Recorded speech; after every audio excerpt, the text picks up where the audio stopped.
సత్యమును జీవమును ఆధారము నీ వాక్యము నా త్రోవకు.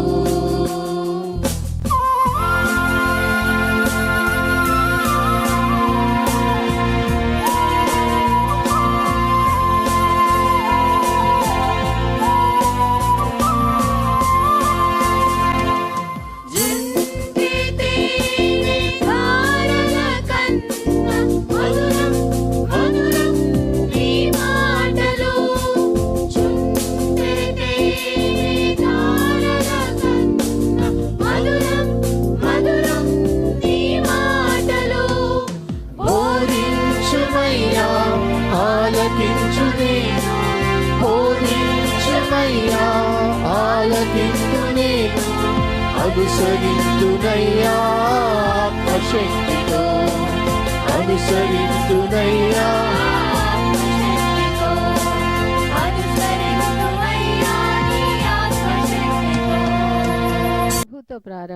ప్రభుతో ప్రారంభం అనే ఆధ్యాత్మిక అనుదిన ప్రార్థనా కార్యక్రమానికి ప్రేమతో మిమ్మల్ని ఆహ్వానిస్తూ ఉన్నాం. మన జీవితానికి ఆదియు ఆధారమునైనటువంటి ఆ దేవుణ్ణి మొదట మరణించుకున్నట్లయితే ఆ దినమంతయు ఆయన కృపాక్షేమములే మన వెంట వచ్చును. మొదట అవేకునే లేవగానే మరి నీతిసూరుడైనటువంటి ఆయనని చూద్దాం, ఆయన మనలనైన స్వరాన్ని మనం విందాం. మన జీవిత కాలం అంతయు ఆయన ఆశీర్వాదములు దీవెనలు మన మీద కుమ్మరించును. యెషయి 65:24 మనం చూసినట్లయితే వారికి ఈలాగున జరుగును, వారు వేడుకొనుక మునుపు నేను ఉత్తరం ఇచ్చేదను, వారి మనవి చేయుచుండగా నేను ఆలకించెదను. మనవి చేయుచుండగానే ఆయన మన మనవిని ఆలకిస్తున్నాడు. కాబట్టి మరి ప్రతి దినము కూడా ఈ యొక్క అనుదిన ఆధ్యాత్మిక కార్యక్రమంలో మనం పాల్గొన్నట్లయితే మన జీవిత కాలం అంతయు కూడా ఆయన మేలులను మనం పొందుకోగలము. ఆ నిత్యరాజ్యంలో వారసులుగా మనము జీవించగలం. రండి, ప్రభుతో ప్రారంభ కార్యక్రమంలో పాల్గొనండి, ఆత్మీయ మేలులు పొందండి.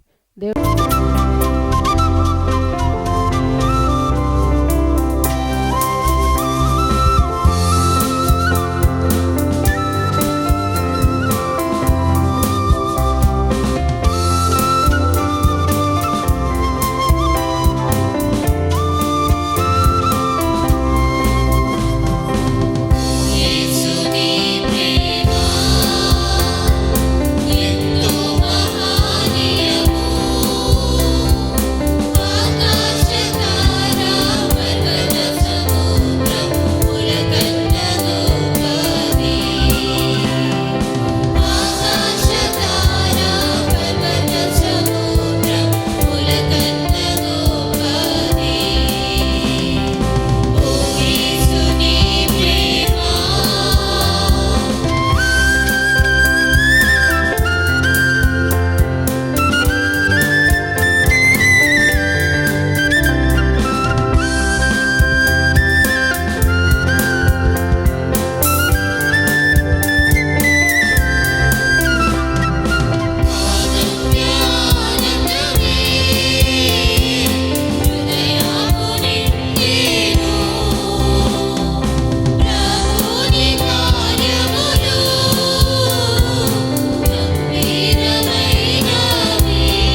ప్రియజనమా, మరొక నూతన దినమును దేవుడు మనకు అనుగ్రహించాడు.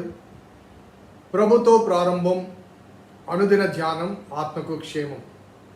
ఈ క్షేమకరమైన ఆధ్యాత్మిక వర్తమానములు అనుదినము ధ్యానం చేయట దేవుడు మనకు అనుగ్రహించిన ఒక ఆశీర్వాదకరమైన అవకాశం. కాబట్టి ఉదయాన్నే లేచి దేవుని వాక్యాన్ని ధ్యానం చేయటకు ప్రేమతో మిమ్మల్ని స్వాగతిస్తున్నాను. మన జీవిత అనుభవాల్లో ప్రథమ సమయాన్ని దేవునికి అనుగ్రహించినప్పుడు, ప్రథమ స్థానాన్ని దేవునికి అనుగ్రహించినప్పుడు, దేవుని ప్రాధాన్యతలో మనం ఉంటాం. అప్పుడు అన్నీ అనుగ్రహించే దేవుడు మన వెంట ఉంటాడు. దినమంతయు మనకు కాపరిగా ఉంటాడు. ఆయన కాపరత్వంలో దినచర్య కొనసాగింపచేద్దాం. రండి, ప్రథమ సమయంలో ప్రభువును ప్రార్థిద్దాం. కృపగల దేవా, దేవతని మీ పాదములకు స్తోత్రము చెల్లిస్తున్నాం నాయన. నీ ఉచితమైన దయా సంకల్పాన్ని బట్టి మమ్మల్ని ప్రేమించి ప్రోత్సహించి అనుదినము అనుగ్రహిస్తున్న ఈ దీవెనకరమైన అనుభవాలు బట్టి ప్రభాస్తుతులు చెల్లిస్తూ, నీ వాక్యం ద్వారా మమ్మల్ని సేద తీరుస్తున్నారు. ప్రభాస్తుతులు చెల్లిస్తూ, నీ లేఖనం నుంచి ఈనాటి కొరకు మీరు సిద్ధం చేసిన వర్తమానం మీరే అందించమని నీ కృపాహస్తాలకు ఈనాటి ధ్యానములో పాల్గొంటున్న విశ్వాసులను సమర్పించుకుంటూ మా రక్షకుడని యేసు నామమున అడిగి వేడుకొంచున్నాం తండ్రి, ఆమేన్. స్నేహితులారా, నేటి కొరకు ఏర్పాటు చేయబడిన లేఖన భాగం నిన్న చదివిన వాక్య భాగమే. సమూయేలు 2వ గ్రంథము 24వ అధ్యాయము 1వ వచనం. ఇంకొక మారు యెహోవా కోపము ఇశ్రాయేలు మీద రగులు కనుక ఆయన దావీదును వారి మీదకి ప్రేరేపణ చేసి, నీవు పోయి ఇశ్రాయేలు వారిని యూదా వారిని లెక్కించుమని అతనికి ఆజ్ఞ ఇచ్చెను. ఇదే వాక్య భాగం దినవృత్తాంతల గ్రంథము 21వ అధ్యాయము 1వ వచనం. తర్వాత సాతాను ఇశ్రాయేలుకు విరోధముగా లేచి ఇశ్రాయేలును లెక్కించుటకు దావీదును ప్రేరేపించగా అనే మాట వాయబడింది. గతంలో ఈ రెండు గ్రంథాల గురించి నేను చెబుతూ ఒక మాట చెప్పాను.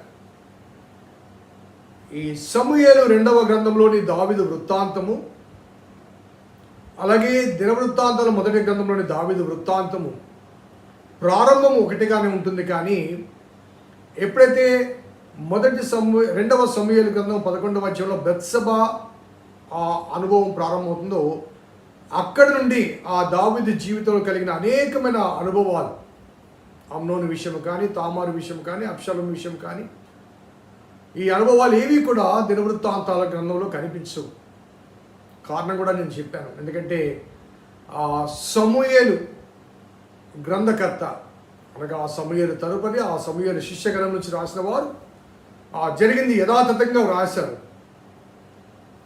మరి దినవృత్తాంతాల గ్రంథకర్త రాజుల గ్రంథము తర్వాత రాయబడ్డది కాబట్టి వారు ఆ రీఎడిట్ చేసినప్పుడు కొంత సాఫ్ట్నెస్, ఇంకా చెప్పాలంటే దావీదు జీవితంలోని కొన్ని ఇబ్బందికరమైన అంశాలు దినవృత్తాంత గ్రంథంలో తిరిగి పొందుపరచబడలేదు.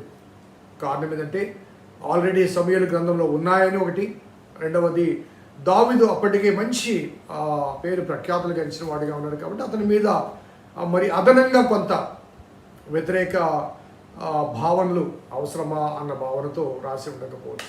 సో వాట్ ఎవర్, ఈ వాక్య భాగము 24వ అధ్యాయం సమూయేలు 2వ గ్రంథము 24వ అధ్యాయం 1వ వచనం. అదే రీతిగా దినవృత్తాంతముల 1వ గ్రంథము 21వ అధ్యాయంలో మరి ఈ సెన్సస్ జనాభా లెక్కల గురించి ప్రేరేపించిన అనుభవం 2 చోట్ల వ్రాయబడింది. కానీ ఎవరు ప్రేరేపించారు అన్న దాని విషయంలో ఇక్కడ అక్కడ కొంత మనకు మరి తేడా కనబడుతుంది. 24 మరలా చదువుతాను. యెహోవా కోపము ఇశ్రాయేలు మీద రగులు కనుక ఆయన దావీదును వారి మీదకి ప్రేరేపణ చేసి, ఎవరు?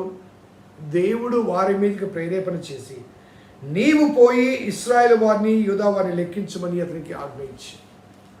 ఎవరు? దేవుడు ఆజ్ఞ ఇచ్చినట్లుగా కనబడుతుంది.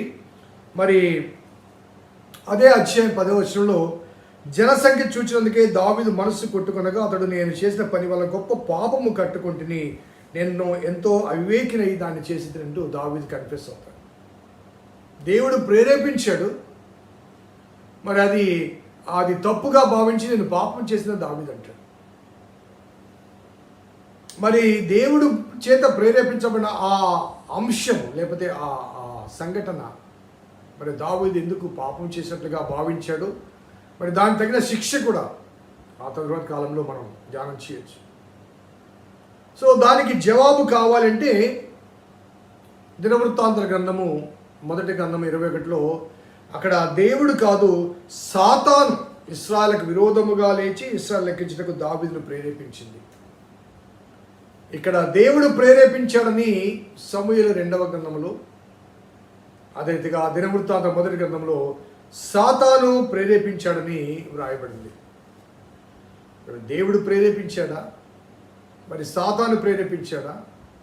మరి దేవుడు ప్రేరేపిస్తే అది పాపముగా ఎందుకు భావించబడింది? ఈ విషయం ఒకసారి మనము కొంత లోతుగా అధ్యయనం చేయాలి. అఫ్కోర్స్ బైబిల్ స్టడీలో నేను వివరంగా చెప్తాను, ఇది మనకు సమయం కాదు కాబట్టి.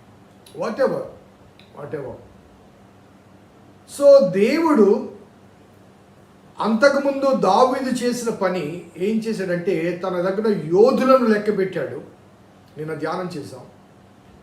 అలాగే జనసంఖ్య లెక్క పెట్టుకొని, అనగా దావీదు మనసులోని అదేవిధంగా ఇశ్రాయేలు కూడా, సో వారి దగ్గర యోధులను బట్టి so they are feeling proud. అందుకే యెహోవా కోపము వారి మీదకి రగులు కొనక ఇంకొకసారి అన్నమాట. So when they rebelled against God, దేవుడు వారి మీదకి తన ఉగ్రత ప్రసరింప చేయడానికి పూనుకున్నాడు. ఆ ఉగ్రతకు మరి దేవుని ప్రేరణ అంటే ఆ జనసంఖ్య రాయించమని.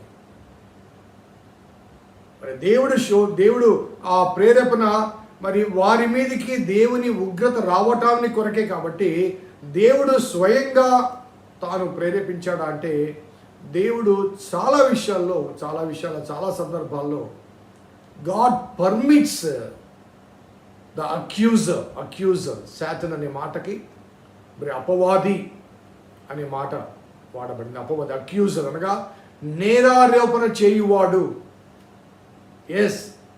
అతనిని నేరానికి ప్రోత్సహించి అతను ఈ నేరము చేశాడని మన మీద అపవాదాన్ని మోపేవాడు అపవాది. ఒక కోర్టు సీన్లో వాది ఉంటాడు, ప్రతివాది ఉంటాడు.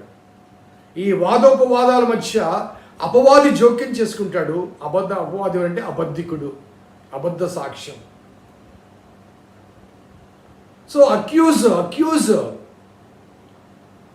దేవుడు మరి ఆ శోధన విషయంలో అపవాదికి అవకాశం ఇచ్చాడు అని భావించడానికి అవకాశం. కొన్ని రెఫరెన్సెస్, కొన్ని ఎగ్జాంపుల్స్ నేను చూపిస్తాను. ఎందుకంటే ఇది మనకు కొంత మరి ఆమోదయోగ్యంగా ఉండదు కాబట్టి కొద్దిగా ఇబ్బందిగా ఉంటుంది కాబట్టి. యాకోబు పత్రికలో మనకు తెలిసిందే 1వ అధ్యాయం 12-13 వర్షాలు మనం గమనిస్తే, శోధన సహించువాడు ధన్యుడు, అతడు శోధన నిలిచిన వాడే. ప్రభు తనను ప్రేమించు వారికి వాగ్దానం చేసిన జీవ కిరీటం పొందును. దేవుడు కీడు విషయమే శోధింపబడనేరడు. ఆయన ఎవరిని శోధించడు గనుక ఎవడనో శోధించబడినప్పుడు నేను దేవుని చేత శోధించబడుచున్నానని అనకూడదు.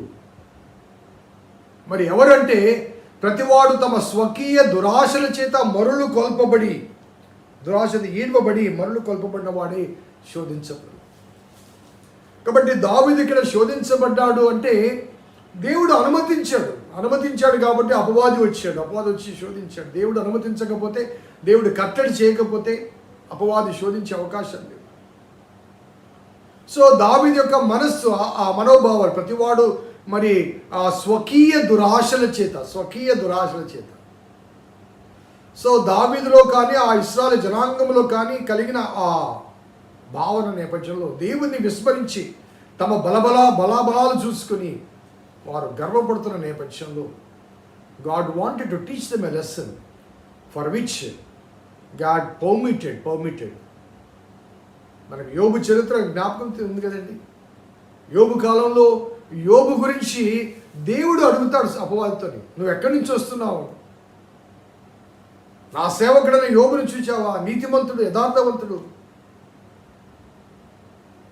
సో అపవాదితో దేవుడు సవాలు చేస్తాడు. అపవాది అంటాడు, నాకు పర్మిషన్ ఇవ్వు, అతని చుట్టూ కంచె వేసావు కదంటే కంచె తొలగిస్తాను, ప్రాణము తప్ప. సో యోబు విషయంలో దేవుడు శోధించాడా? అపవాది శోధించాడా? మరి దేవుడు అనుమతించకుండా నీతిమంతుడైన యోబును అపవాది శోధించగలిగేదా? దేవుడు అనుమతించకుండా. ఒకసారి మనము ఆలోచించాలి. సో అనగా దేవుడు కీడు విషయమే శోధించబడనేరడు అంటూ ఆ యాకోబు చెప్పిన మాటలు జ్ఞాపకం చేసుకుంటే, so every temptation that comes to us with the permission of God through Satan to test our faith, లేకపోతే our loyalty, మనం దేవుని పట్ల ఎంత నమ్మకముగా ఉన్నాము అన్నదానికి నిదర్శనగా దేవుడు కొన్ని అనుమతిస్తుంటాడు. లేకపోతే దేవుని కార్యానికి సిద్ధపాటుగా కూడా, నేను చాలా ఎగ్జాంపుల్స్ నేను చూపించగలను. మచ్చకు కొన్ని ఎగ్జాంపుల్స్. మత్తయి సువార్త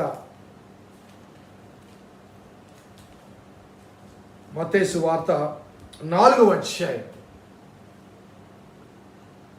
మరి స్వయంగా దేవుని కుమారుడైన యేసుక్రీస్తు వారు అపవాది చేత శోధించబడ్డాడు.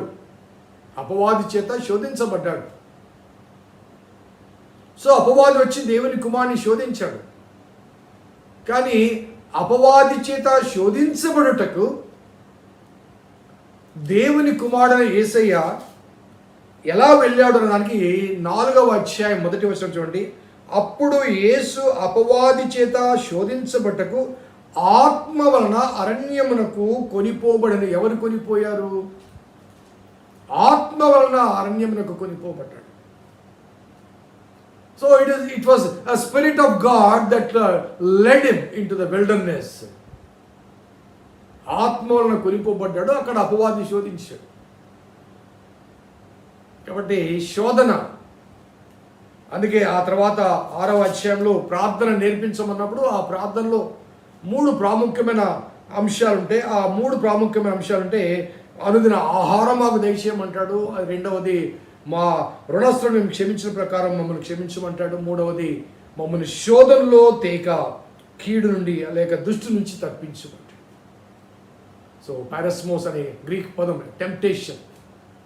So lead us not into temptation అంటే don't bring the temptation unto us because we are weak. ప్రభువా, మేము అంత బలవంతులం కాదు ప్రభువా, తట్టుకునే బలవంతులం కాదు ప్రభువా. కాబట్టి శోధన పడకుండా మమ్మల్ని నిలబెట్టు. శోధన సహించువాడు ధన్యుడు అంటాడు. ఆ శోధనలో కూడా ఒకసారి కొరింథీయులకు రాసిన మొదటి పత్రిక 10వ అధ్యాయంలో కూడా 13వ వచనం చూడండి. సాధారణంగా మనుషులకు కలుగు శోధన తప్ప మరి ఏది మీకు సంభవించలేదు. దేవుడు నమ్మదగిన వాడు, మీరు సహింపగలిగినంత కంటే ఎక్కువగా ఆయన మిమ్మను శోధించబడనీయడు. అంతేకాదు, సహింపగలుటకు ఆయన శోధనలో కూడా మీరు తప్పించుకునే మార్గము కలగచేయను. God allows the temptations depending upon the strength, our capacity to withstand. ఆ శోధనలో కూడా దేవుడు తప్పించుకునే మార్గాన్ని చూపిస్తాడు. శోధన అనేది అపవాది ద్వారా కలిగేది, దేవుడు కలిగించేది కాదు. కానీ ఆ అపవాది కూడా దేవుడు అనుమతిస్తేనే. దేవుడు కూడా ఎందుకు అనుమతిస్తాడంటే మన విశ్వాస పరీక్షగా కానీ, లేకపోతే మన శక్తి సామర్థ్యాలు అనగా ఆధ్యాత్మిక శక్తి సామర్థ్యాల యొక్క స్థిరత్వానికి సూచనగా కానీ దేవుడు అనుగ్రహించేవిగా ఉంటాయి. మత్తయి సువార్తలో 16వ అధ్యాయంలో యేసుప్రభు వారు అడుగుతారు శిష్యుల్ని, నా గురించి జనులు ఏమనుకుంటున్నారు? పేతురు ఇమీడియట్గా అఫ్కోర్స్ శిష్యులు నిన్ను ప్రవక్త అనుకుంటున్నారు అది ఇది అన్నప్పుడు మీరేమనుకుంటున్నారంటే నేను సజీవుడైన దేవుని కుమారుడైన క్రీస్తు అనగానే సీమోను బర్యోనా నీవు ధన్యుడవు దేవుడు నీకు రివీల్ చేశాడు అంటూ నీ మీద నా సంఘాన్ని కడతానని అన్నమాట. ఆ తర్వాత ఇమీడియట్గా 21వ వర్షం నుంచి మనం గమనిస్తే ఆయన మనం యెరూషలేముకి వెళ్తాము, అక్కడ శాస్త్రుల చేతను ప్రధాన యాజకుల చేతను అనేక హింసలు పొంది చంపబడి 3వ దినం లేచిన అగత్యమని యేసు తన శిష్యులకు తెలియచే మొదలుపెట్టగా పేతురు ఆయన చేయి పట్టుకుని ప్రభువా అది నీకు దూరమగును గాక. అప్పుడు యేసయ్య ఏమన్నాడండి? సాతానా నా వెనుకకు పొమ్ము. సో పేతురు శోధిస్తున్నాడు యేసయ్య, నీకు అది దూరమగును గాక. Peter was tempting Jesus. అందుకనే ఆ శోధన చేసేది పేతురు కాదు, పేతురును ఆవరించిన ఆ సాతాను యేసుప్రభువారు సిలువకు ఎక్కకుండా ఆపడానికి ప్రయత్నం చేసింది. ఎందుకంటే సిలువ విజయము సాతానుకు అపజయము కాబట్టి పేతురును ఆ సమయంలో సాతాను వాడుకుంది. ఆ సందర్భంలో సాతాను వాడుకుంది. ఇంకా లూకా సువార్త 22వ అధ్యాయం ఒకసారి చూద్దాం. లూకా సువార్త 22వ అధ్యాయం 31వ వచనం. సీమోను ఇదిగో సాతాను మిమ్మును పట్టి గోధుమలే జల్లించుటకు మిమ్మల్ని కోరుకున్న కానీ నీ నమ్మిక తప్పికోపోకున్నట్టు నేను నీ కొరకు వేడుకొంటిని. నీ మనస్సు తిరిగిన తర్వాత నీ సహోదరులు స్థిరపరచమని చెప్పెను. సీమోను ఇదిగో సాతాను మిమ్మును పట్టి గోధుమ గింజ వలె జలించుటకు మిమ్మును కోరుకొనెను. సో సాతాన్ యొక్క టార్గెట్ ఎవరండి? యేసును వెంబడించిన 12 మంది శిష్యులు. వారిలో ప్రథమంగా ఎవరు? పేతురు. ఎందుకంటే ఆ పేతురు క్రీస్తు తర్వాత నిలబడి పెంతెకోస్తులో నిలబడి వాక్యాన్ని బోధించినప్పుడు వేల మంది దేవునికి మాట్లాడారు. సాతానుకు తెలుసు భవిష్యత్తు. కాబట్టి పేతురుని కోరుకుంది, పేతురుని పడవేయాలని, పేతురుని పతనం చేయాలని. కాబట్టి నేను నీ కొరకు కోరుకున్నానయ్యా, నీ నమ్మిక స్థిరపరిచుతా నీ సహోదరులు మిగతా 12 మందిని మిగతా సహోదరులు స్థిరపరచు. సో ఇక్కడ కొన్ని ఎగ్జాంపుల్ సరిపోతాయి అనుకుంటాను బహుశా మీకు. సో ఈ నేపథ్యంలో దేవుడు అనగా యెహోవా కోపం ఇశ్రాయేలు మీద రగులు కనుక ఆయన దావీదును వారి మీదకి ప్రేరేపణ చేసి అనే మాట. ఆ ప్రేరేపణ చేసి ఆ దైవ వ్యతిరేక క్రియకు మరి దావీదును ప్రేరేపణ చేసినప్పుడు ఆ క్రియను కార్యరూపం దాల్చడానికి అపవాది జోక్యం చేసుకుని మరి ఆ క్రియను, లేకపోతే ఆ క్రియ ఆగిపోయి ఉండేదేమో. ఎందుకంటే యోబాబు వచ్చి ఎందుకులే అవసరమా, అందరు నీతోనే ఉన్నారు కదా. ఆ యోబాబు యొక్క ఆ కౌన్సిలింగ్ తీసుకుని దావీదు బహుశా ఆ ప్రయత్నం ఆగి ఉండేవాడేమో. So it was Satan on the instruction of God tempted David to count the people. ఆ తర్వాత ఆ వాస్తవాన్ని తెలుసుకున్న తర్వాత అప్పుడు దావీదు అంటాడు, నేను పాపం చేశాను, I made a mistake. So మన జీవితాల్లో కూడా దేవుడు కీడు విషయమై శోధించదు, కానీ పరీక్షిస్తాడు. ఆదికాండం 22లో కూడా దేవుడు అబ్రహామును పరిశోధించనని రాయబడింది, పరీక్షించాలని రాయబడింది. ఆ పరీక్షలో నిలిస్తే విజయం మనదే. కొన్నిసార్లు ఆ పరీక్షలో నిలవకపోతే, అందుకే మనం శోధింపబడ శక్తి వరకు ఆయన శోధిస్తాడు, శక్తికి మించి శోధించాడు. కాబట్టి ఆ శక్తి కొరకు ప్రార్థన చేయాలి. ప్రభా నా శక్తి చాలదు నాయన, ఈ శోధన జయించే శక్తిని నువ్వు నాకు అనుగ్రహించాలంటూ ప్రార్థన చేస్తే శోధనలో పడకుండా కీడు నుంచి తప్పించబడతాం. ప్రార్థన చేద్దాం. కృపగల దేవా, దయగల తండ్రి, మీ పాదములకు స్తోత్రము చెల్లిస్తున్నాం నాయన. నీ ఉచితమైన దయా సంకల్పాన్ని బట్టి మమ్మల్ని ప్రేమించి ప్రోత్సహించి అనుగ్రహిస్తున్న అనుదిన ధ్యానాంశాలు బట్టి స్తుతులు చెల్లిస్తూ, అవును ప్రభా, అపవాది మమ్మల్ని శోధిస్తే తట్టుకునే లేకపోతే నిలబడగలిగిన సామర్థ్యత మాకు లేదు. కాబట్టి ఒకవేళ శోధన మా జీవితంలో అవసరమైతే దాన్ని తట్టుకునే శక్తి సామర్థ్యాలు మీరే అనుగ్రహించాలి. ఎందుకంటే నీ ప్రజలకు విజయం కావాలి. నేను నమ్మిన బిడ్డలు ప్రభా ఆ విజయాన్ని సాధించాలి. కాబట్టి మా జీవితాల్లో ఎదురయ్యే అనుభవాల్లో నీ శక్తిని మాకు అనుగ్రహించమని వేడుకుంటూ మా రక్షకుడిని యేసు నామమున అడిగి వేడుకొంచున్నాం తండ్రి. ఆమేన్. తండ్రి, కుమార, పరిశుద్ధాత్మ త్రియేక దేవుని దీవెన ఈ వాక్యం విన్న బిడ్డలకు, వాక్యాభిలాషులకు, వారి జీవిత అనుభవాలకు సదా తోడేయును గాక. ఆమేన్. God bless you. దేవుడి దీవించండి.